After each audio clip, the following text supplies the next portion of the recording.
So good morning everyone. So we are getting set up to begin over here. So I want to run through some of what I have set up over here. Now, since we're doing forging, one of the big things is, well, you got to use a hammer. So I want to just go through quickly home shop stuff about hammers, because the things people may know, may not. And a lot of us do with safety and just working smart. So I have a group of hammers here that I'd like to show you. So most commonly, everybody's got one of these, a carpenter's hammer. Can you use this for forging? No, you may not. Now, this is designed to hit nails. Nails are not that hard. You can bend a nail. They don't snap. So they're not that hard. They're softer than this hammerhead. This hammerhead is quite hard, polished, and designed to hit soft nails. It's not designed to hit, say, a chisel or a piece of tool steel. It's a bad idea. Okay. Now here's another one. This is very large, but this is a ball peen hammer, also known as an engineer's hammer. Okay, its distinguishing feature is this: it's got a peen on the end, which is a hemisphere. It also has a large flat face. This is designed for yes, for gently tapping on metal with this face, or peening softer metals with this face. So this is a hardened ball which is designed for hitting softer metal and peening it over, okay? Usually hot metal, okay, or softer metals.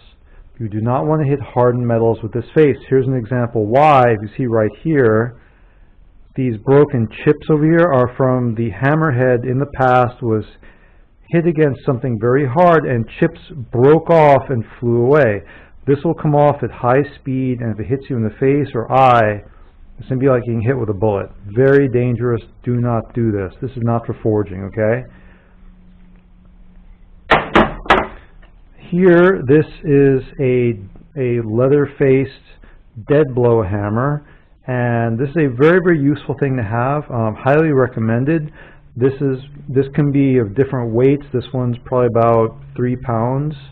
And the leather face, even though it's beat up, this will allow you to really whack a piece of metal without leaving any marks on the surface whatsoever. As you can see right here, it's actually a little burned. Very useful sometimes for flattening a softened hot piece of metal if you got to get a warp out or a bend. Highly recommended. These are very nice to have. These heads are replaceable. You also get plastic inserts if you want. This is rawhide, one of my favorites. A very nice old hammer. Lastly, this is a true forging hammer, okay? So if you look, this is a blacksmith's hammer. This is designed for forging hot metal, so it has a rounded, smooth face. The edges are round off so they don't chip. It also has on the back here what's called a peen, or a cross peen, which is used for lengthening metal and stretching it out, okay? So this one is designed for hitting hot metal. These are available at blacksmith shops online, not very, very expensive. Here's a different model of one right here, a Uli model hammer, which is, you choke up on it like this. You don't hold them down here, you hold them up here. It should be balanced in your wrist. You shouldn't feel like your hand's being pulled forward. That's going to cause damage up here, potentially tearing delicate stuff in your wrist or elbow. Don't do it. Okay, you hold up here. You choke up really high. Okay, even with this one, this is for balance. Okay, it should be balanced in your hand. This provides balance. Same thing with a sledgehammer. The long handle is to balance out the head. Yeah, if you're whacking, something like driving a stake in the ground, yeah, but you can do very delicate work with a heavy hammer. By choking up on it, lets you tap things very gently. It's very important to know this.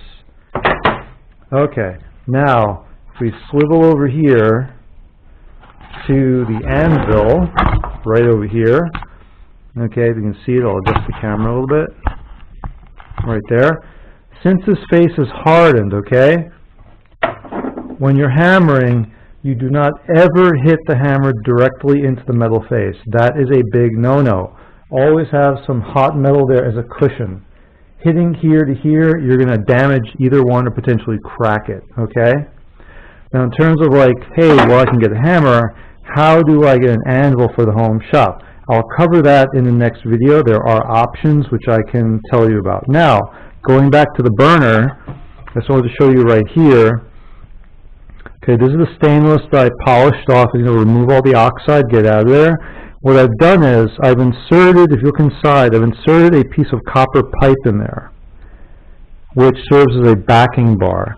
What I'm going to do here is I'm going to weld bridges across the gap, okay, several places to keep this from spreading apart, and then weld in between.